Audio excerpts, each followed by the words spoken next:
Joining me today to have a look at some of the stories making news here in Adelaide are Kara Phillips, the Deputy Editor of Messenger Community News, and Greg Barila, the online editor. So thanks for joining me, guys. Hi, Helen. Thank you. Now, the City Council has ruled out the idea of relocating the crumbling State Aquatic Centre from North Adelaide to the banks of the River Torrens.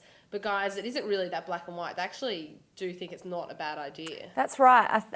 In a confidential briefing last week, we understand that a consultant brought 3 ideas to the table, and the one that the consultant favoured was actually moving the centre, which is currently in North Adelaide, to the banks of the River Torrens to create a swim centre / rehabilitation centre.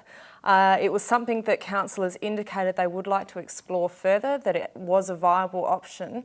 However, they also thought, well, we can't afford it, and what is the chance of getting any money out of the state government?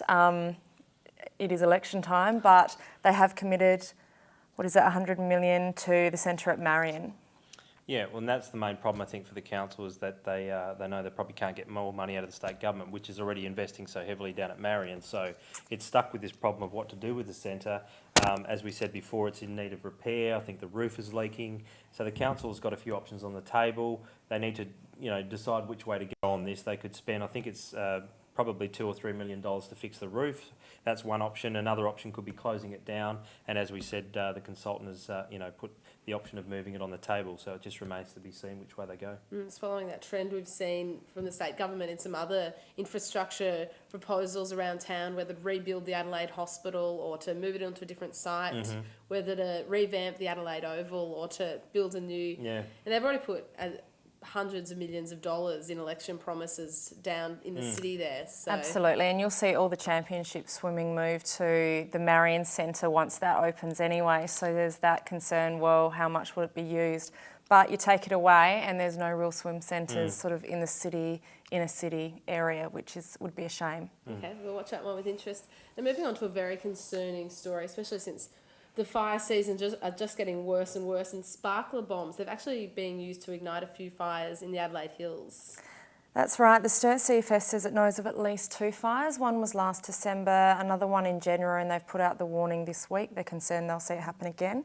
That was started by sparklers. So they're looking at Linton and the Panorama areas. A local landowner actually found 50 used sparklers and electrical tape where the Panorama fire started. So it's basically a big handful of sparklers with tape wrapped around it and thrown into very dry hills bush up there. Yeah, we've seen several fires up in that area, so this is obviously a concern. The CFS has warned that these sparklers are, potentially quite dangerous because they're basically just some gunpowder on wire. So if people are doing this, and it's obviously a real concern. The police are investigating these 2 fires that we're aware of, but they want to hear from anybody who might have some information about those particular fires. And of course, even though it might seem like, in some way, a little bit of fun at the time, it's just so dangerous and people could get killed, houses could get burnt down, and the criminal charges can be really, really serious for this sort of thing. Absolutely. People do need to really think it through if they are playing around literally with fire.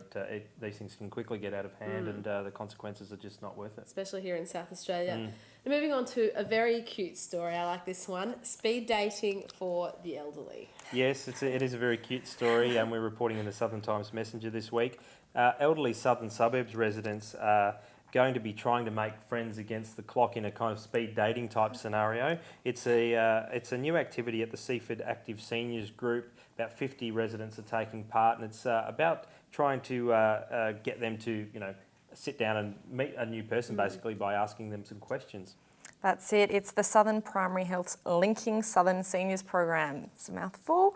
And it's, I guess, ties into our Know Your Neighbour campaign, where it's really trying to break down that social isolation and get people that may not usually go out of their house to get out and about and meet new friends and have that support network. Such a great idea, and you don't know, maybe they'll find some love, and we hope so. We can hear a bit more about it in the messenger. Yeah, hopefully can learn a little bit in just a few minutes about somebody else. So I know I haven't done it. Have you guys? No. Speed dating, I don't know if no. you want to go into this No. on camera.